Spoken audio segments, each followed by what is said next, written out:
नमस्कार मो ना हूँ सस्मिता बेहरा गोपीनाथपुर पंचायत 3 नंबर वार्ड का आज सरपंच बहुत दिन अपेक्षा आज 8 मास काल आम बहुत परिश्रम कर परिश्रम फल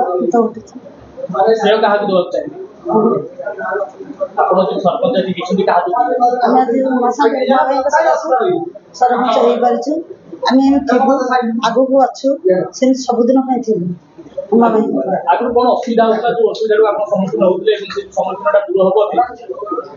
आम सरपंच जी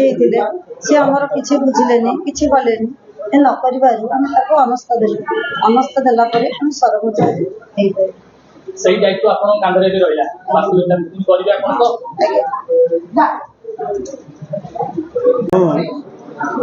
प्रथमे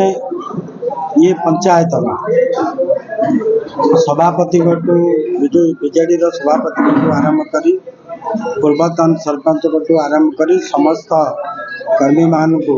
मु धन्यवाद देवी। सर्वोपरि मोर वार्ड मेंबर भाई भौणी मान को अशेष अशेष धन्यवाद देवी जो माने निष्ठापर भाव में ये कार्यक्रम तुले एवं मुख्यतः भाव में मु कहबी आज जो सस्मिता बेहरा को आम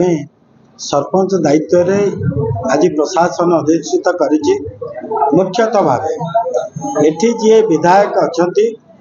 सी गणतंत्र को हत्या करने केवल शिखिं तेणु किभली भाव में जहाँ 15 दिन भितर ये कार्यक्रम सरीबा कथा ताकू विभिन्न आड़ करी प्रशासन उपरे प्रेशर करी जो कथा को 6 मास 8 मास काल बुझे एवं आज उच्च न्यायालय तार न्याय देइछंती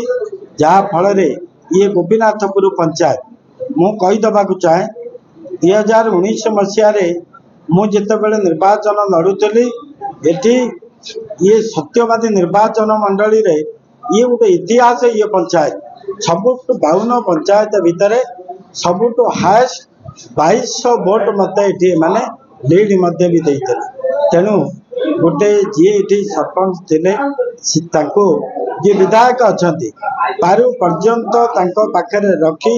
से किभली भाव में एक गणतंत्र को हत्या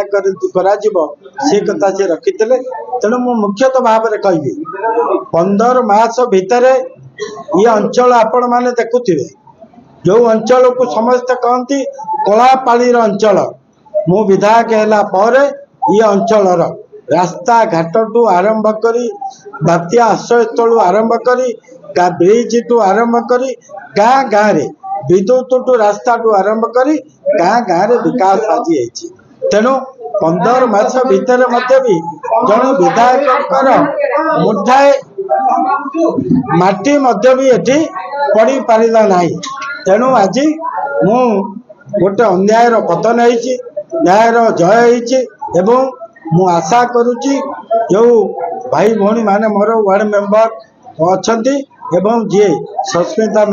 बेहरा मोर भौणी जी नायब सरपंच आज सरपंच दायित्व नहीं ये अंचल लोक मान सेवा करने से निरंतर भाव में कार्य करेंगे एवं विशेष करी कहले तमें जदि बीजेपी मेंबरशिप हम पताका पकईब तुमको घर मिल सी राजी नहबारू घर आज काटी दिया जाइए।